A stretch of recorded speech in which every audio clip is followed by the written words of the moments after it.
सुषमा अंधारे, शिवसेनेची धडाडणारी तोप. 51 रुपये घेऊन सोडले होते घर. कोण आहेत सुषमा अंधारे? नमस्कार मित्रांनो, आजच्या व्हिडिओमध्ये आपण सुषमा अंधारे यांच्याविषयी माहिती जाणून घेणार आहोत. दसरा मेळाव्यात मुख्यमंत्री एकनाथ शिंदे आणि उद्धव ठाकरे यांच्या भाषणाची चर्चा तर होतीच, पण आणखी एका महिलेच्या भाषणाने सर्वांचे लक्ष वेधून घेतले होते. ती महिला म्हणजे सुषमा अंधारे. सुषमा अंधारे आता शिवसेनेची धडाडणारी तोप म्हणून ओळखल्या जाऊ लागल्या आहेत. सुषमा अंधारे यांनी आपल्या भाषणाने विरोधकावर तर टीका केलीच, पण शिवसैनिकांमध्येही जोश कायम ठेवला. आज आम्ही तुम्हाला सुषमा अंधारे यांच्या कारकिर्दीबद्दल आणि त्यांच्या शिक्षणाबद्दल सांगणार आहोत. सुषमा दगडू अंधारे असे त्यांचे संपूर्ण नाव आहे.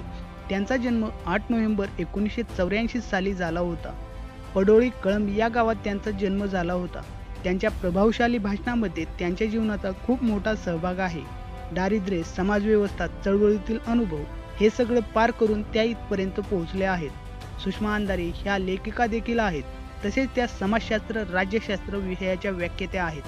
पुरोगामी स्त्रीवादी अभ्यासक, भटक्या विमुक्त व आंबेडकरी चळवळीतील सामाजिक आणि राजकीय कार्यकर्त्या म्हणून त्यांची ओळख आहे. सुषमा अंधारे ह्या एकट्याच त्यांच्या घरात शिकलेल्या आहेत.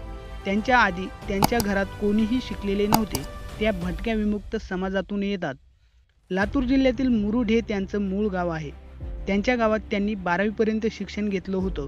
त्यानंतर त्यांनी बसवेश्वर कॉलेजमध्ये ॲडमिशन घेतलं. या ठिकाणी त्यांनी राज्यशास्त्रात MA केलं. त्यानंतर उमरगा येथे त्यांनी BEd केलं. शिक्षण घेत असताना त्या वक्तृत्व स्पर्धेमध्ये भाग घेत असत. शिवसेनेत येण्याआधी सुषमा अंधारे गणराज्य संघात काम करत होत्या. त्यांचे आजोबा कबीरपंथी होते. यावरूनच प्रेरित होऊन त्यांनी त्यांच्या मुलीचे नाव कबीरा असे ठेवले.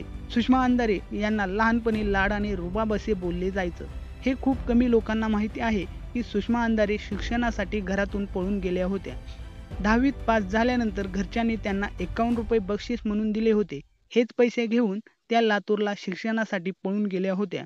त्यानंतर वक्तृत्व स्पर्धेमध्ये त्यांनी बक्षीस म्हणून जे पैसे जिंकण्यास सुरुवात केली, त्याच पैशातून आपले शिक्षण त्यांनी पूर्ण केले.